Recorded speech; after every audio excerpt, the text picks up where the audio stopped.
I have a new beer to our market, and I think it's actually a brand new beer, period. This is the Ruthless Rye, the Rye IPA from our dear friends at Sierra Nevada out in Chico, California, which unfortunately I have not visited. Seems like I've been to all of them, but I have not been to this one. This is the one of the 5 beers in this week's episode that I've not visited the brewery yet. Oh, there you go. And they're one of the oldest.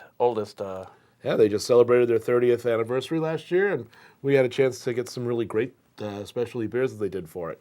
Well, I'm anxious for you to taste this, and I won't say much more about it. Okay. Other than it is definitely a rye IPA, and we'll go from there. And I think it's checking in at about 6.5% alcohol.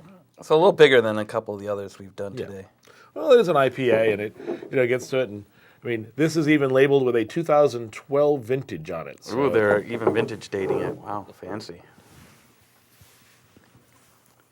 Yeah, it's a little bit darker than the other beers. Mm-hmm. Kind of like a pale gold, maybe. Mm-hmm. Or a medium gold, I would say. Medium gold, okay. I started with pale, but no, medium gold. It definitely has a little bit of warmth to it in the color. The head on this is just beautiful. The extra protein in the rye works very, very well in terms of some head retention. Well, I'm definitely getting 2 things. I'm getting citrus from the hops. There's definitely a lot of citrusy, kind of hop flavor like West Coast or Absolutely. North American West Coast hops. And then the other thing I'm getting a little bit, just a touch of, is spiciness from the rye. In the nose, you're getting a little bit of that classic spiciness you get with rye, which is a flavor I like. I like brewing with rye. I love rye beers. Big fan of them, as we've talked about before. The other thing I'm picking up is not just the citrusy West Coast hops. There's a little bit of that piney, a little bit of pine tar, just as yeah, I'm getting well. I'm getting kind of grapefruit and pine tar, if you will, but and spiciness from rye and spice, yeah.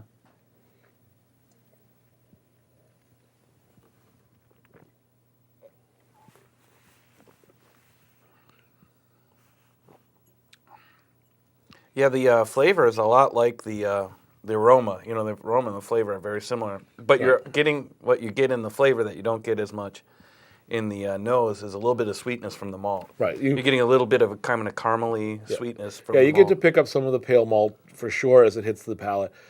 The other thing that I found very interesting about this beer is that you go in and you smell the nose, when you nose it up front, there's this big amount of hops at first, and then the rye malt shows up. So you're expecting this to be this real big, bitter bomb, and it's not.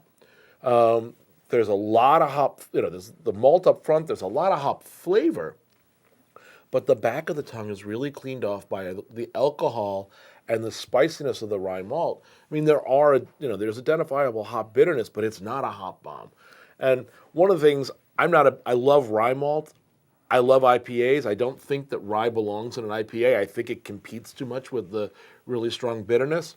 I think Sierra Nevada did a great job with this one in finding a way to make it an IPA in terms of the aroma in the hops and the flavor in the hops, but then backing off the bitterness part that a lot of people have done in IPAs to let the rye malt really show up. You really get the spiciness to finish it off and to balance it, as opposed to the bitterness. Right. So you probably have a lot more late addition hops than you have boil hops, because boiling the hops is what gives it the bitterness, and the late addition tends to get more flavor and aroma. Yeah. And the middle addition is really the flavor one. Or the flavor, and then late addition for the aroma. And probably even a little bit of dry hopping on this as well to pick up some of those really bright notes. Some of those, almost grassy, piney notes. Mm-hmm. And there is some caramel, and there's even a touch of chocolate in this, according to their notes online, which is where you're kind of picking up just a little bit of just a hint of chocolate across the tongue, and help. Again, it's one of those things that's helping to dry it out at the back end to balance out the malt, instead of doing it with hop bitterness, which is really wonderful. We have another winner. Yeah, Big time. We've got a wiener. I knew you were going there, Jeremy. All right, well, cheers, Jeremy.